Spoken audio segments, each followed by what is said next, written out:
ہم غریبوں کے آقا لمبے لمبے ہاتھوں سے بھیک دینے والے مصطفیٰ صلی اللہ تعالیٰ علیہ وسلم کی بارگاہ پر انوار میں عقیدت کی ڈالی میں سجا کر درود و سلام پیش کریں، پڑھیں بآواز بلند۔ اللہم صلی علی سیدنا و شفینا و نبینا حبیبنا رحمنا مولانا محمد معدن الجود والکرم مما علم علیکم باری وسلم صلو علیہ صلاۃ و سلام علیک یا رسول اللہ یا حبیب اللہ یا نبی اللہ یا محمد رسول اللہ صلی اللہ تعالیٰ علیہ وسلم۔ میرا موضوع ہے عظمت والدین۔ اس سے پہلے میں اپنی گفتگو کو سننے سنانے کو اس سند کے ساتھ کہ جو ہماری یہ فقہی عبادت ہوگی اس میں چار چاند لگانے کے لیے اللہ کے محبوب نے ہمیں تحفہ دیا درود پاک کا۔ اس کی فضیلت اور یہ کتنا کام آئے گا اور کیسے درود پاک پڑھنے والے کی محبوب خدا ہمارے اور آپ کے نبی بروز قیامت کس طرح مدد فرمائیں گے، ملاحظہ کریں۔ القول البدی کے اندر اس روایت کو نقل کیا علامہ سخاوی حضرت عبداللہ بن عمر سے روایت نقل کرتے، قیامت کے دن حضرت آدم علیہ السلام اللہ کے عرش کے سائے کے نیچے ہوں گے۔ کون؟ حضرت آدم، ہمارے اور آپ سب کے باپ۔ اور وہ یہ دیکھیں گے کہ میری اولاد میں کون لوگ جنت میں جائیں گے اور کون کن کا پروانہ جہنم کی طرف ہوگا۔ عرش کے سائے کے نیچے آدم علیہ السلام یہ ملاحظہ کریں گے، لیکن ایک شخص ہوگا جس کو جہنم کی طرف جا رہا ہوگا۔ آدم علیہ السلام اس کو ملاحظہ کر رہے ہیں کہ فرشتے جہنم کی طرف لے جا رہے ہیں۔ دوڑتے ہوئے آدم علیہ السلام نبی کی بارگاہ میں جاتے ہیں۔ آدم علیہ السلام دوڑتے ہوئے نبی کی بارگاہ میں پہنچے، عرض کیا یا رسول اللہ آپ کا امتی جہنم کی طرف جا رہا۔ میرے اللہ کے محبوب ہمارے تمہارے پیارے نبی نے جب یہ سنا تو بے چین ہو گئے اور بے چین اور قرار ہو کر اس اپنے امتی کی مدد کے لیے تشریف لے آئے۔ لانے کے بعد فرشتوں سے فرمایا اس کے وزن کا اعمال دوبارہ کرو۔ جب اعمال تولے جا رہے ہیں اس کے وزن کا اعمال دوبارہ کرو۔ فرشتے عرض کرتے آقا ہم رب کے تابع دار فرشتے ہیں، ہم نے انعام اعمال کر لیا، تمہارے اس امتی کی نیکی کم ہے اور گناہ زیادہ ہے، لیکن میرے محبوب اتنے کریم ہے، اتنے رحیم ہے، جتنا رب رحیم ہے اتنے اس کے مصطفیٰ رحیم ہے، جتنا جہاں تک رب العالمین ہے وہاں اس کی رحمت العالمین ہے۔ تو جب اتنا سنا تو رب کے محبوب نے رب کی بارگاہ میں التجا کی، پروردگار تیرا تو یہ حکم ہے کہ میں تیرے امتی کے سامنے بروز قیامت تجھے رسوا نہیں کروں گا، رسوا نہیں ہونے دوں گا، لیکن یہاں تو الٹا ہے، میرے ہی سامنے میرا امتی جہنم میں جا رہا۔ تو آواز آئی فرشتوں میرے محبوب کی اطاعت کرو۔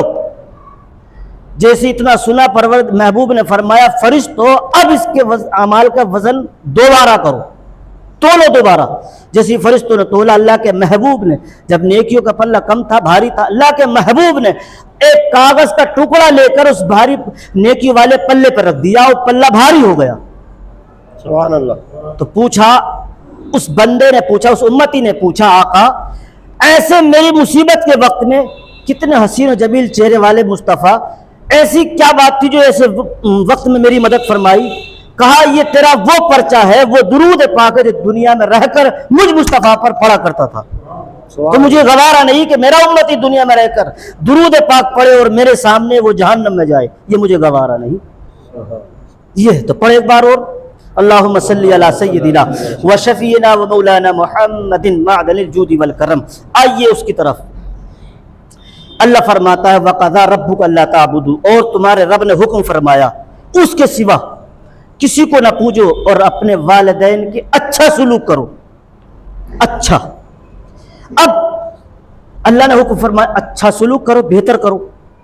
آج ہم اب احادیث کی طرف چلتے ہیں، کتنا اچھا سلوک کرنا چاہیے۔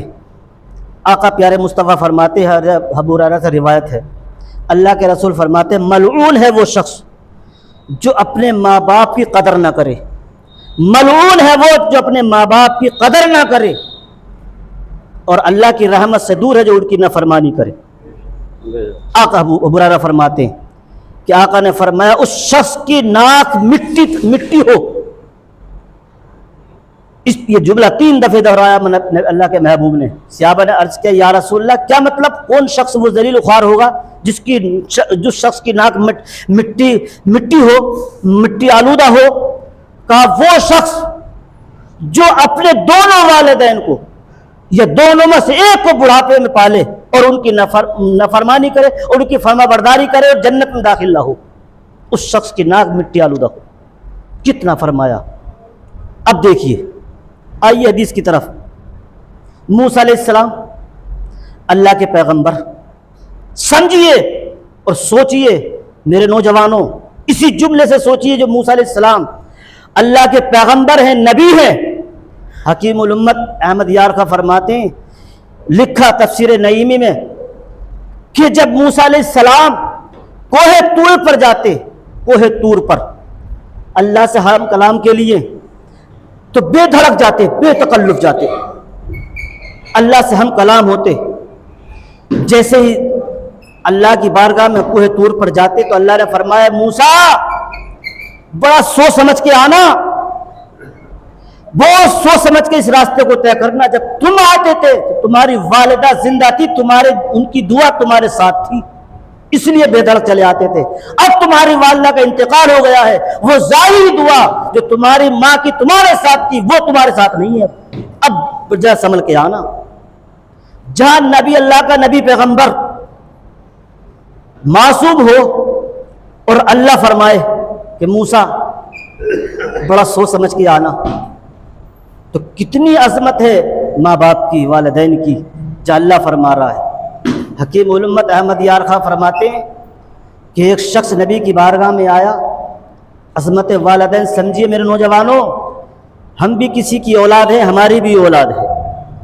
پریکٹیکل اجماع کریے, آج پریکٹیکل دیکھ کرے, جیسے کریں گے ویسا بھریں گے. آپ ہمارے سامنے چھوٹے بچے ہیں, اگر ہمارے سامنے دادا ہیں تو ہمیں چاہیے کہ ہم چھوٹے بچے سے تحفہ اپنے دادا کو بھجوائیں کہ بیٹا اپنے دادا کو دے کر کے آئیے, تاکہ ہم جب بڑھاپے میں اور ہمارا پوتا ہو تو ہماری اولاد اپنے بیٹے سے کہے کہ جا اپنے دادا کو دے کر کے آ. لیکن میرے نوجوانوں ہم دیکھ رہے ہیں, مفتی احمد یار خان نعیمی فرماتے ہیں کہ ایک صحابی نبی کی بارگاہ میں عرض کیا یا رسول اللہ میں نے نظر مانی ہے کہ میرا کام ہو گیا, نظر پوری ہو گئی, میں جنت کے نیچے اور اوپر دروازوں کو چوموں گا. ایک صحابی نے یہ نظر مانی تھی کہ اگر میری نظر پوری ہوئی تو میں جنت کے نچلے بازو کو اور اوپرالے بازو کو میں چوموں گا. آقا میری نظر پوری ہو گئی, فرمائیے میں کیسے چوموں, اس نظر کو کیسے پورا کروں؟ آقا نے فرمایا کہ تیرے ماں باپ ہیں؟ کہ یا رسول اللہ نہیں ہے. کہا جا قبرستان جا. کہا آقا میرے ماں باپ تو پتہ نہ کب چلے گئے, مجھے یہ بھی نہ پتا ان کی قبر کون سی ہوگی. اس میں 2 جملے ملیں گے کہ آقا نے انہوں نے کہا کہ میرے ماں باپ تو پتہ نہیں کب چلے گئے, مجھے یہ بھی نہ پتا قبرستان میں کون سی قبر ہوگی. آقا نے فرمایا 2 لکیریں کھینچ دے, لکیر ان کو اپنے ماں باپ کی قبر تسلیم کر لے اور ماں کے پایتی کی طرف بوسہ دے دے اور باپ کے سرہانے کی طرف بوسہ دے دے, تیری نظر پوری ہو جائے گی, تیری نظر پوری ہو جائے گی. ایک مسئلہ اور اس میں سے نکلا, اگر ماں باپ کی قبر پہ ناجائز جانا ہوتا تو آقا اپنے اس پیارے صحابی کو حکم نہ دیتے کہ ماں باپ کی قبر پہ چلا جا, قبرستان چلا جا. اس سے صاف ظاہر ہے کہ قبرستان جانا بھی, ماں باپ کی قبر پہ جانا بھی یہ صحابی رسول سے سنت ہے, آقا سے سنت ہے. آقا سے یہ مروی ہے کہ آقا نے فرما دیا کہ قبرستان جا اور اپنے ماں باپ کی قبر کو اور تصور کر اور پایتی کی طرف ماں کی قبر کو بوسہ دے دے اور باپ کی پیشانی کی طرف بوسہ دے دے, تیری نظر پوری ہو جائے گی. کتنا مرتبہ مقام ہے. میرے نوجوانوں اٹھو, پہچانو ان کی دعا کو لو. مجھے امید ہے کہ کسی کے ماں باپ ناراض ہوں گے کسی اولاد سے, اس نے دعا کی ہوگی, اسے منایا ہوگا, تو اللہ نے کرم بھی فرمایا, بارش کا کرم بھی فرمایا. اسی طرح منائیے, ان کو راضی رکھیے, انشاءاللہ ہر میدان میں ہم اور آپ کامیاب نظر آئے گے.